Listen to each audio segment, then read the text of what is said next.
Welcome to Casey Cares, the voice of Kansas City nonprofits. We share the stories of local nonprofits and the individuals who drive them. At Casey Cares, we connect the nonprofit and the business sectors to enhance the quality of life in Kansas City for both our residents and our visitors. This Casey Cares segment is brought to you by the Ewing Marion Kaufman Foundation, www.kaufman.org. I'm Ruth Baum-Biggis. We've all heard financial advisors say, save for a rainy day. It's smart advice for individuals, but it's just as critical for nonprofits. What does having a financial safety net really mean for an organization? And how can it make the difference between surviving and thriving when challenges hit? On this Ask the Expert episode of Casey Cares, we dive into those questions with one of the best in the field, Dr. Thomas Vansaghi, Managing Director of the Midwest Center for Nonprofit Leadership at the University of Missouri, Kansas City.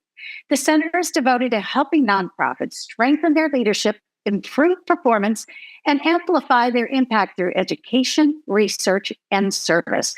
Well, welcome, Dr. Vansaghi. It's great to have you here. Thanks, Ruth. It's good to be back on Casey Cares. Okay, rainy day funds. Let's talk about, what are we talking about? Sure. Well, it is really a great topic, and I'm glad to have a chance to kind of talk a little bit about it. I think you're absolutely right that financial advisors and people in the finance field, of course, are always talking about putting money away and having that available for future emergencies or issues. And, just like us as individuals, a nonprofit should also strive for what would really technically be called a reserve fund. It's also referred to as a rainy day fund or, an emergency fund. But essentially what we're thinking or talking about is a savings account, or even better, an investment. You can put this money into an investment fund that could be accessible within a short period of time that a nonprofit could use, in any situation. Obviously, we've had a few situations just in the last few years with the financial crisis back in 2008, or the pandemic in 2020, 21, and more recently, we've had a lot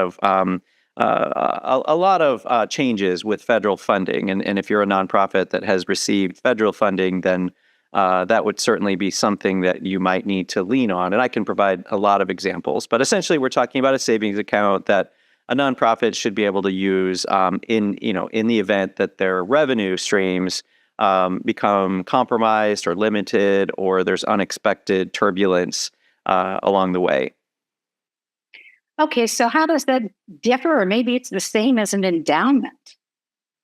Sure. Yeah, I think an endowment and a rainy day fund or this type of thing is definitely we're talking really about the same kind of thing. An endowment, I think, is different from the standpoint of it's something that a nonprofit would put money away and only use the interest on that particular fund, which I think you could treat a rainy day fund or an investment fund like that. But in some cases, really the idea would be that you have enough money invested for 3 to 6 months of your operating expenses. So you should be able to access big chunks of it, or all of it in the event that you do have a constraint in your revenues, in whatever operational revenues you're receiving, whether it's grant funding or an event that you couldn't have, or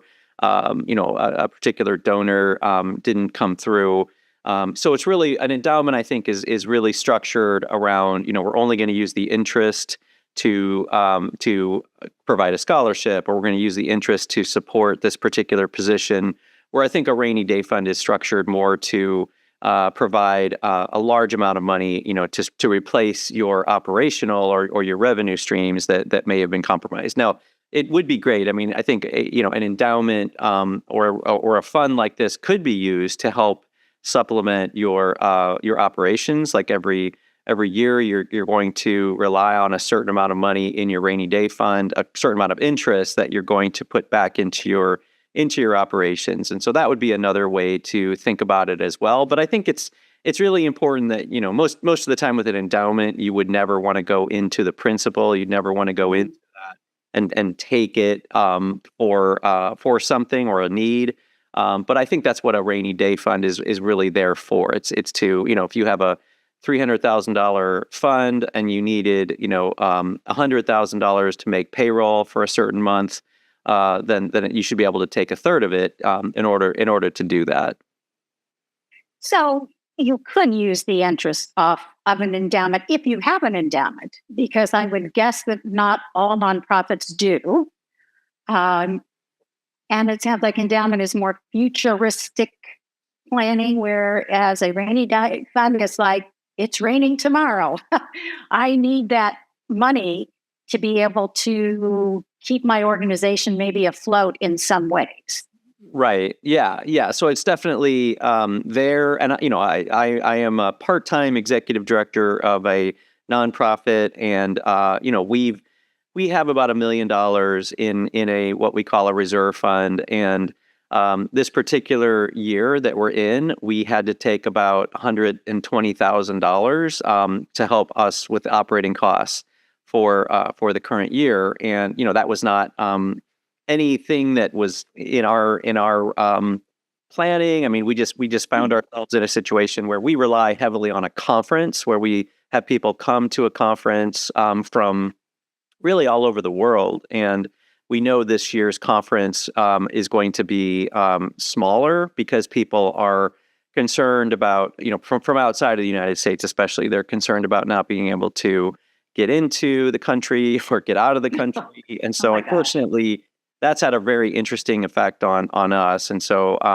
while we weren't federally funded, we aren't federally funded. We have been impacted by some of the, some of the border security, and I think more, people in Canada particularly are fearful of traveling to the United States, which is really unfortunate. So for this particular year, our conference is supposed to be in Atlanta, and unfortunately, our conference attendance will probably be down about a third, which did result in a pretty large, about a $300,000 deficit. We were able to reduce our expenditures by about half of that, and then we still needed another, like I said, about $120,000 to shore up the difference. And thankfully, we have that fund available that we can just dip into this year, and it's going to be fine. Our operations and everything will be, unaffected. We didn't have to lay anybody off or let anybody go. Whereas if we didn't have the rainy day fund, we would be in a situation where, we would have had to probably let somebody go, or we'd have to make some pretty big changes. And so, with $1 million fund, that's almost a year's worth of expenses for us. We're about $1 million operation. So we are really in good shape, and probably are overfunded. We definitely should talk about is too large of a rainy day fund to, is there such a too much money in your reserve fund? Well, we'll get to that. I want to make this really beneficial for our viewers and listeners. So everybody should have a rainy day fund. Okay, how do I go about that? How do I decide to do that? Start that. It's hard, and I'll tell you, starting a fund like this is never easy, because it really, and let me just start at the beginning. The whole sector that we work in is called the nonprofit sector, and that does not mean that a nonprofit or a charitable organization can't actually make a profit. And I think that's, I think a lot of people that don't work in this space don't understand that, but we can certainly earn more revenue than we're spending, and then that gives you a chance, the best chance to really find money to put away. I think, if you don't have a rainy day fund, if you don't have a reserve fund, it's okay. I think this is a best practice. Not everybody has the luxury of this, but I think it is a good long-term goal for all nonprofits, a strategic goal that could be in a long-term strategic plan, like a 3-year goal or a 5-year goal, to at least get something started. The rule of thumb is about 3 to 6 months of your operating budget should be considered in your rainy day. That's just a rule of thumb. That's not a hard. There's no IRS rule. There's not any sort of accounting rule. That's just a good rule of thumb. So 3 to 6 months of operating, again, if you're in a situation where you just need to cover payroll and operating costs, then you have something to dip into.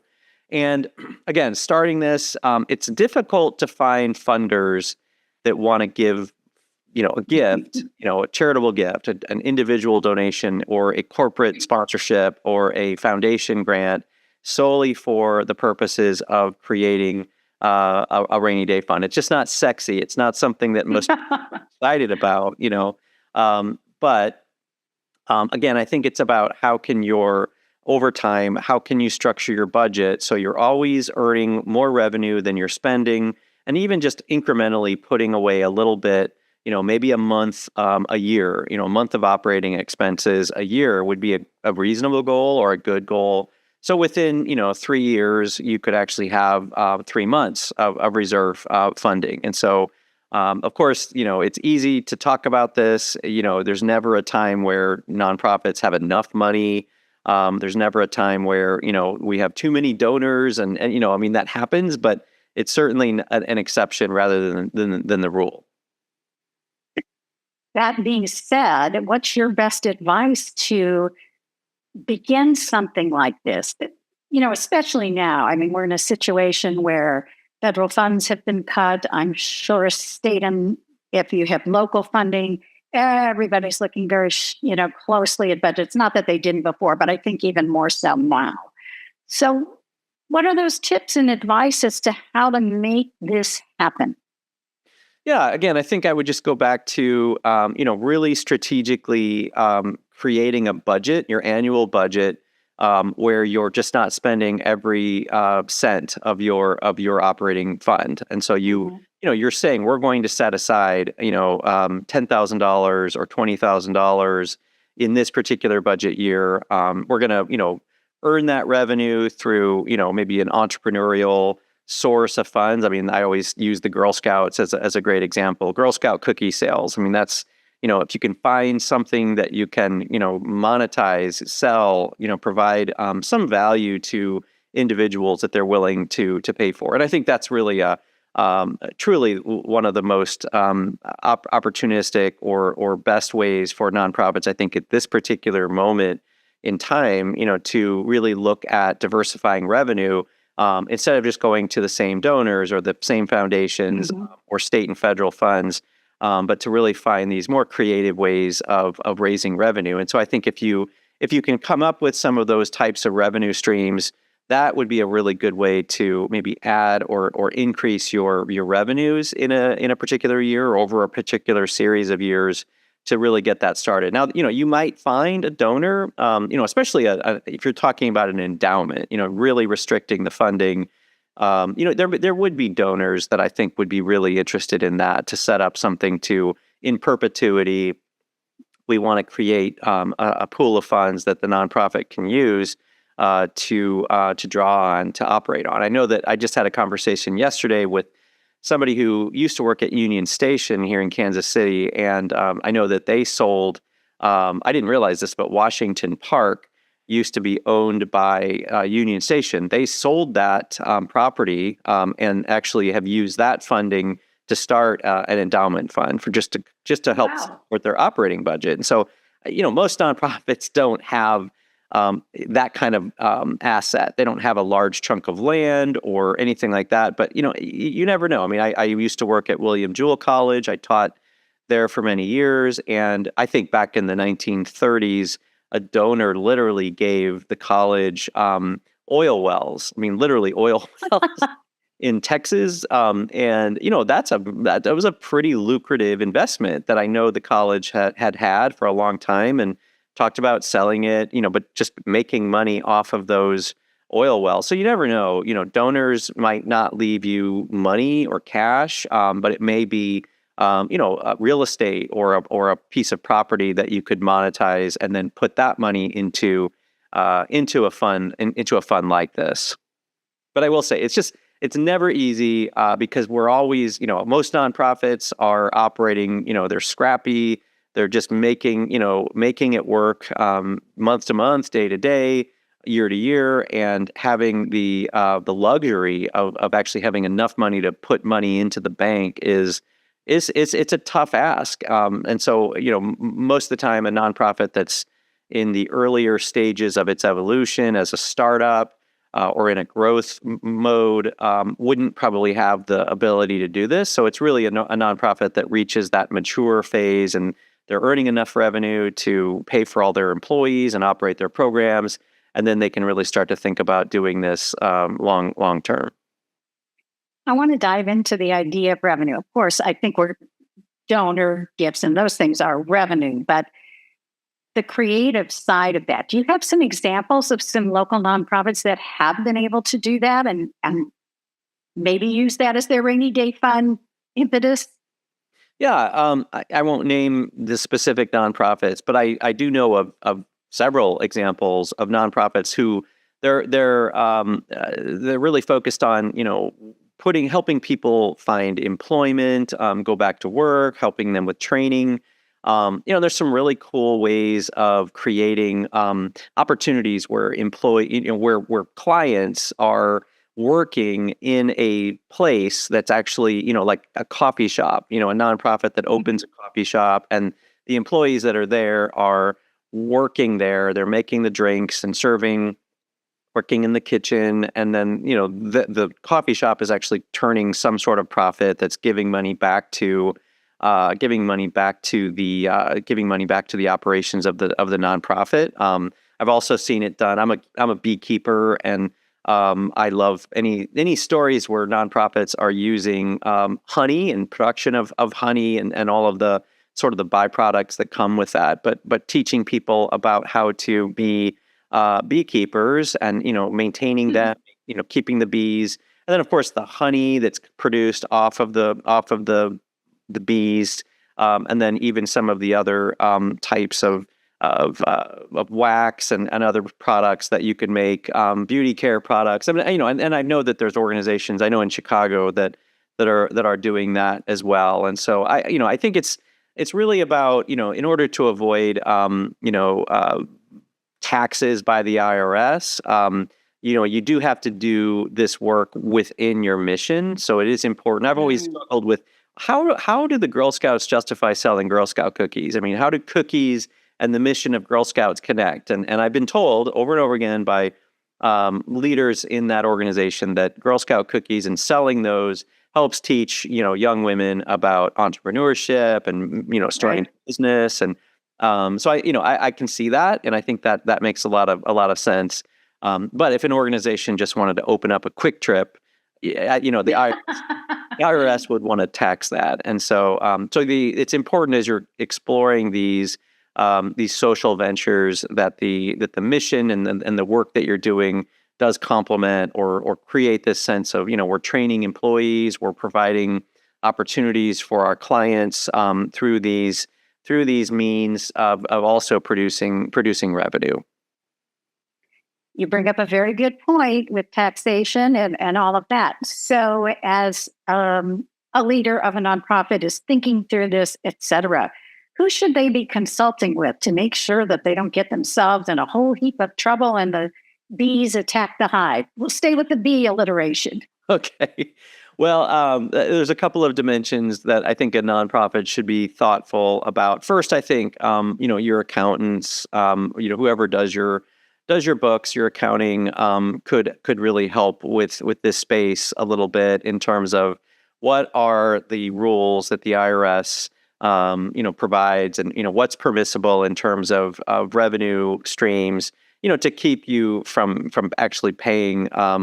It's called unrelated business income. So, and unrelated business income tax, or UBIT, is what the IRS deems as this is revenue that's produced that doesn't fit with your mission. It's outside of your mission, and it really is taxable. And so I think either somebody familiar with the rules at the IRS, always consulting with attorneys is good. And this is where again we could touch. There's so many ways that all of these topics intertwine, but talking about boards and governance, this is a great reason why we need to see attorneys on boards, people that are experts in accounting or revenue, certainly in the accounting, having an accountant on your board is important. And, so you don't have to pay for these things, but these are people that, are willing to, they sit on your board, they're willing to lean in and provide advice to the nonprofit. And so I think an attorney or an accountant would be able to provide that kind of information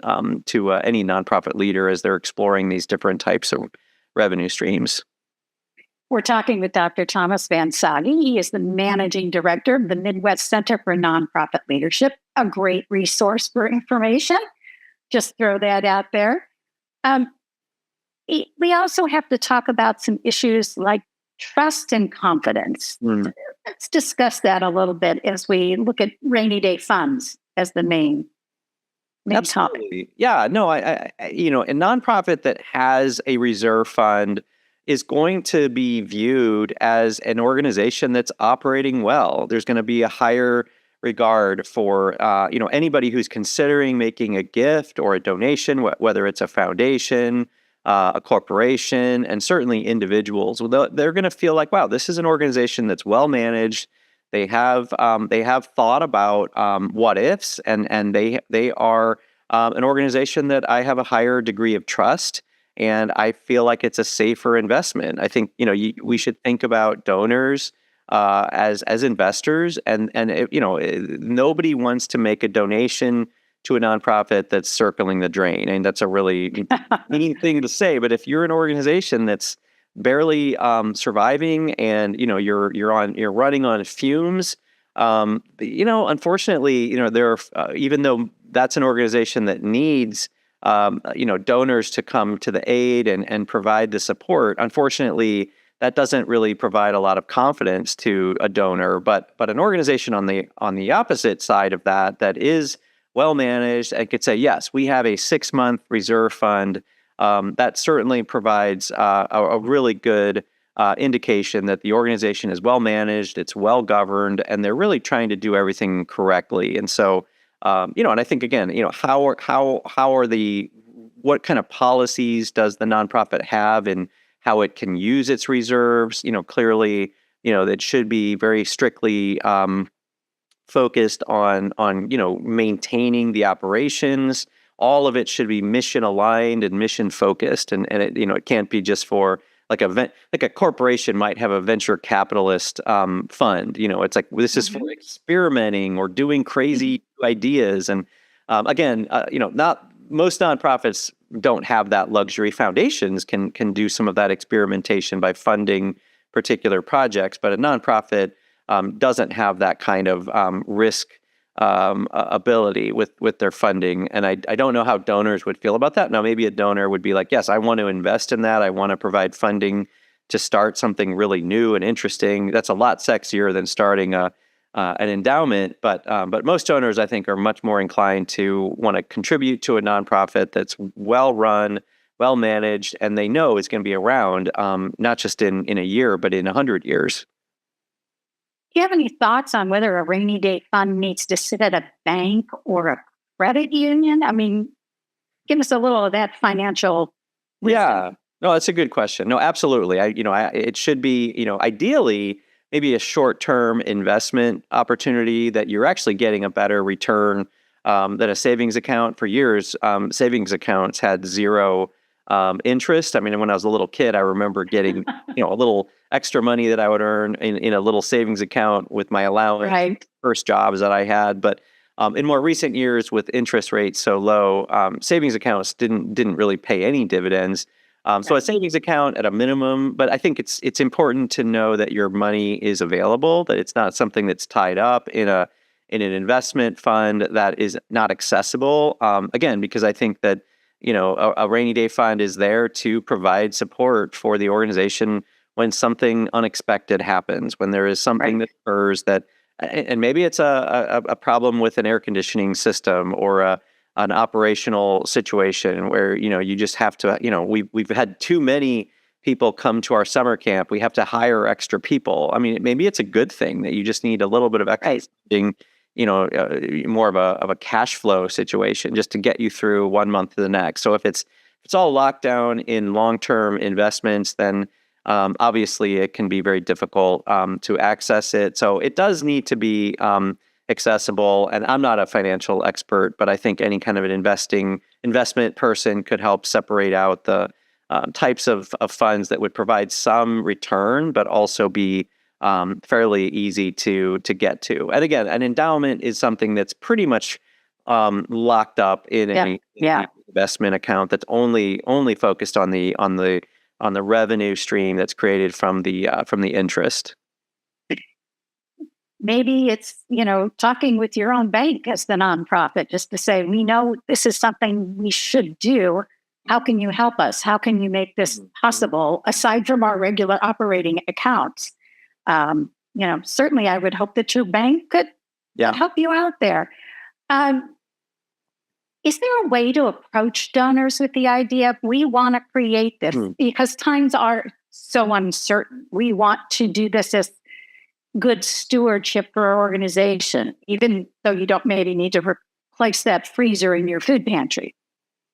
No, absolutely. I mean, you could treat it like a capital campaign where you're saying, we want to raise $1 million that we're going to just put away in a rainy day fund. And so, again, not every donor will get very excited about that, but there are many that will. And I think you mentioned, banking institutions. I'm just amazed I have conversations every day with nonprofit leaders, and they describe these elaborate capital campaigns with tax credits and different ways of kind of private investing opportunities that can be pooled together to provide resources for, a building project or a large, piece of equipment or something. Absolutely. I think that you could look at, if you're really thinking this is something we need to do, we need to make it a big deal.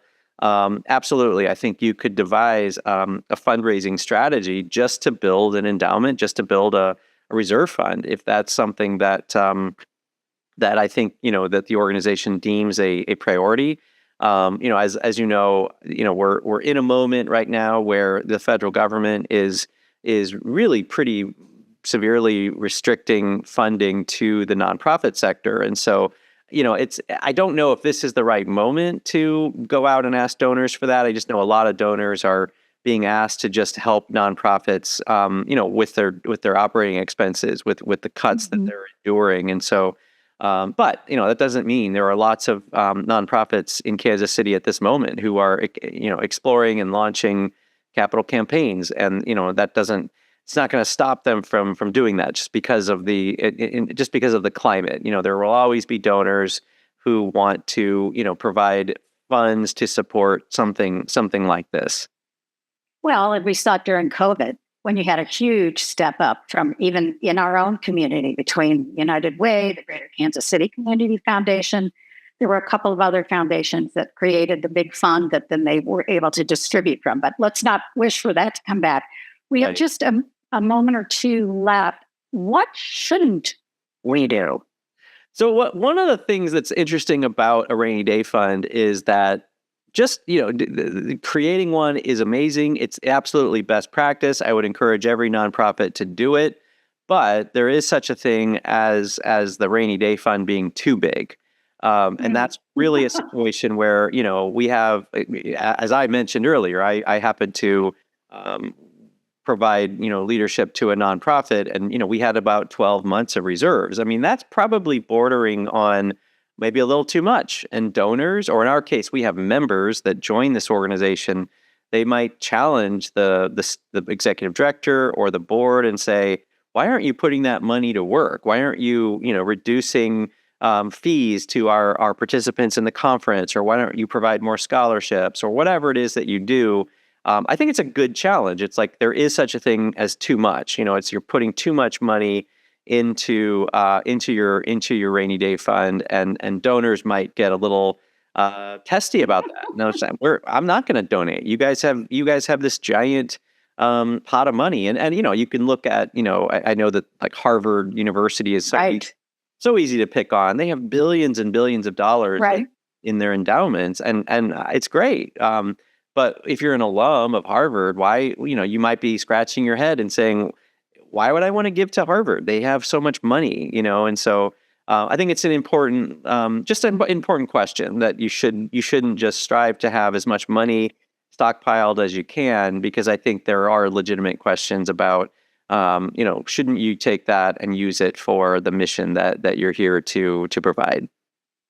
Dr. Vansaghi, as usual, you give us great advice. Give the website for the center so folks can check out all the other things you can give advice on. I don't have it.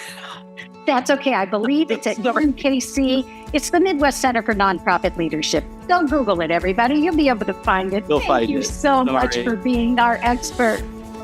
You're very welcome. Thanks for having me back. This Casey Cares segment was brought to you by the Ewing Marion Kaufman Foundation, www.kaufman.org. Now, if you want to be a guest or to learn anything about us, you can go to our website, caseycaresonline.org, and spread the love. You'll find us on Facebook and Twitter at Casey Cares Radio and on Instagram at Casey Cares Online. And don't forget, Saturday mornings at 8 a.m., you can catch us at ESPN 1510 a.m. and 94.5 FM. Thanks for joining us on Casey Cares.